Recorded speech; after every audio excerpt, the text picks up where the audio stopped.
পাউরুটির সাথে ডিম ময়দা দিয়ে একটা কাই বানিয়ে সন্ধ্যার জন্য সুন্দর একটা নাস্তা বানিয়ে ফেললাম। এটা বেশিরভাগ আমার মায়ের হাতে খেয়েছি, আজ আমি ট্রাই করলাম। এটা খেতে আমার ছেলে খুব পছন্দ করে আর আমারও ভালো লাগে। আসসালামু আলাইকুম, সবাই কেমন আছেন? আশা করছি আল্লাহর রহমতে সবাই ভালো আছেন। আলহামদুলিল্লাহ, আমরাও ভালো আছি। সারাটা দিন যেন সুন্দরভাবে কাটে, তাই হাঁটাহাঁটি করে মনটা ফ্রেশ করে দিনটা শুরু করছি। সকালে উঠে হাঁটাহাঁটি করলে আমি দেখেছি মনটা একটু হালকা পাতলা লাগে আর শরীরের অলসতাও দূর হয়। শরীরের অলসতাকে তো দূর করে এলাম, এখন চা খাবো কি দিয়ে ভাবতে ভাবতে তারপরে ভাবলাম সেমাই ঘরে আছে, রান্না করে নেই।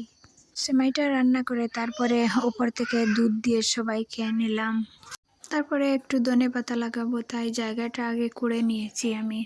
মাটিটা আমি আগের দিন কুড়ে রেখেছিলাম, এখন ধনেপাতার বীজগুলোকে ফেলে দিচ্ছি। এখন এই যে হেঁটে হেঁটে ফেলে দিচ্ছি, কিন্তু ক্যামেরাতে বোঝা যাচ্ছে না।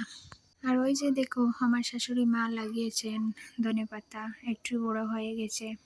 ধনেপাতার বীজগুলোকে ফেলে দিয়ে তারপরে এখন আমি উপর থেকে একটু চিটিয়ে চিটিয়ে পানি দিয়ে দিচ্ছি, যাতে মাটিগুলো একটু নরম হয়। তারপরে সুপারি গাছের পাতা, নারিকেল গাছের পাতা এইগুলো এনে উপরে দিয়ে দিচ্ছি, যাতে তাড়াতাড়ি ফুটে যায়। এই কাজগুলো করতে করতে অনেক গরম লাগছিল। এই শীতের মধ্যেও নাকি আমার জান কইতেছে লেবু শরবত খাবে। জানে যখন কর তখন তো খেতেই হবে। জানকে তো শূন্যতা অপূর্ণতা দিয়ে লাভ নেই, তাই ঝটপট করে শরবত বানিয়ে ফেললাম। শুধু আমি খেয়েছি নাকি, লিটন আর মিটন এই যে দেখছেন তারাও খেলো শরবত। তারা না খেলে কি হবে, তারা দুজনই শরবতের পাগল। আমার ভিডিওর মাঝখানে দেখানো কোনো অংশ যদি ভালো লেগে যায়, প্লিজ একটি লাইক দিতে ভুলবেন না। আর আপনি যদি আমার চ্যানেলে নতুন হয়ে থাকেন, আপনি চাইলে আমার চ্যানেলটাকে সাবস্ক্রাইব করে নিতে পারেন। আর ফেসবুক থেকে দেখে থাকলে ফলো দিয়ে দেবেন। আপনি যদি এই কাজটি অলরেডি করে থাকেন, আপনাকে অসংখ্য ধন্যবাদ। আর ওই যে চেয়ারের খাবারগুলা দেখছেন, ওইগুলা আমি একটা শাড়ি কেটে বানিয়েছি, মানে হাত দিয়ে সেলাই করে বানিয়েছি। ওই চেয়ারগুলার খাবার হয়তো বাজার থেকে কিনতে পাওয়া যাবে, তবে ওই চেয়ারগুলা অনেক পুরানো যেহেতু, তাই আমি ঘরে একটা শাড়ি কেটেই বানিয়ে নিয়েছি। এটা খুব সুন্দর, তাই না? হাত দিয়ে কাজ করা, আমার তো খুব ভালো লেগেছে। ওইটা দুপাশে ফুল রাখার জায়গা আছে আর মাঝখানে একটা আয়না ফিটিং করা। হাতের কাজগুলো অনেক সুন্দর। আর সন্ধ্যাবেলা একটা চিন্তায় পড়ে যাই, কি বানাবো আজকে।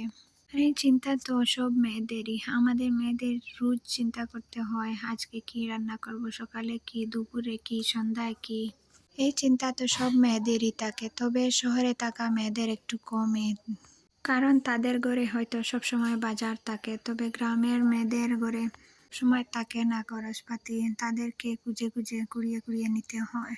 তো যাই হোক, আজকে সন্ধ্যায় কি বানাচ্ছি আপনাদেরকে বলি। প্রথমেই তো দেখলেন একটা বাটির মধ্যে ময়দা, চিনি, লবণ দিয়ে হালকা উষ্ণ গরম পানি দিয়ে ময়দাটা গুলে রেখে দিয়েছি। তারপরে একটা ডিম ভেঙে দিয়েছি। এখন ডিমটা ভালো করে ময়দার সাথে মিশিয়ে নিচ্ছি।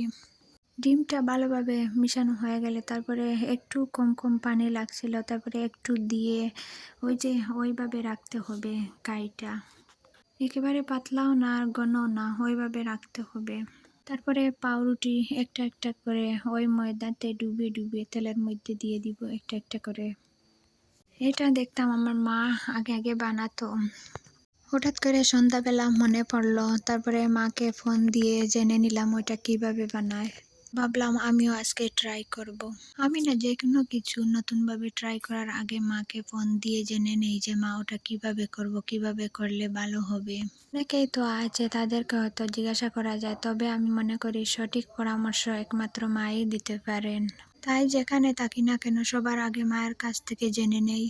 বিয়ের পর আমার মতো মায়ের কাছ থেকে রান্নাবান্না শেখা, সঠিক পরামর্শ নেওয়া, এটা কে কে করেন আমাকে কমেন্ট করে জানাবেন। দেখলাম পাউরুটি দিয়ে বেশ অনেকটা হয়ে গেছে বানাতে বানাতে, তারপরে ভাবলাম ওইটা দিয়ে সন্দেশ বানানো যাক। ওই কাইটাকে না ফেলে দিয়ে 4টা সন্দেশ বানিয়ে নিলাম, খেতে খুব মজা হয়েছিল। আমার আজকের ভিডিও এই পর্যন্ত। সবার সুস্বাস্থ্য কামনা করে আপনাদের কাছ থেকে বিদায় নিয়ে নিচ্ছি। আল্লাহ হাফিজ, আসসালামু আলাইকুম।